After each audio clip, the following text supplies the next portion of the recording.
Halo Sobat Mendunia Ilmu.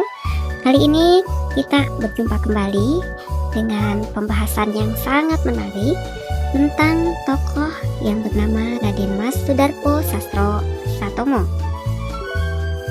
Di tengah gemuruh perjuangan bangsa Indonesia yang baru saja meraih kemerdekaannya, lahirlah seorang tokoh visioner yang kelak menjadi pionir dalam dunia maritim dan perniagaan di tanah air. Siapakah dia? Dialah Raden Mas Sudarpo Sastro atau Raden Mas Sudarpo Sastro Satomo, lahir pada 24 Mei 1920 di Pacitan, Jawa Timur. Sejak kecil, beliau sudah menunjukkan bakat dan minat yang kuat dalam dunia perdagangan. Setelah menempuh pendidikan di sekolah Belanda, Sudarpo melanjutkan studinya ke Fakultas Hukum di Universitas Leiden, Belanda. Tahun 1945, ketika Indonesia memproklamasikan kemerdekaannya, Sudarpo yang berada di Belanda memutuskan kembali ke tanah air. Dalam suasana yang penuh semangat juang, ia bergabung dengan Kementerian Luar Negeri Indonesia dan berperan penting dalam diplomasi serta perjuangan diplomatik untuk mempertahankan kemerdekaan Indonesia di kancah internasional.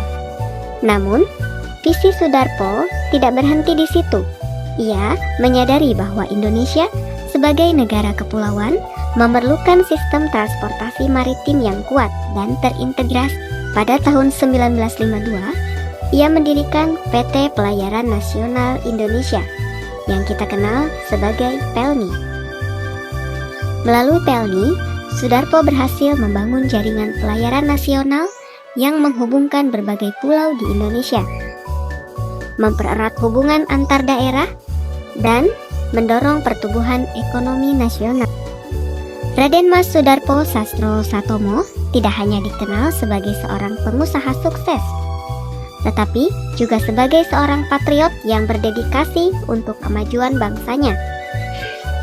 Hingga akhir hayatnya, ia tetap teguh berkontribusi dalam dunia bisnis dan terus menginspirasi generasi muda Indonesia. Warisan Raden Mas Sudarpo Sastro Satomo terus hidup dalam setiap perjalanan kapal PELNI yang melintasi Nusantara. Ia adalah bukti nyata bahwa dengan visi, keberanian, dan dedikasi, seorang individu dapat mengubah arah sejarah. Mengenang Sudarpo, kita tidak hanya mengenang seorang pebisnis, tetapi juga seorang pahlawan bangsa.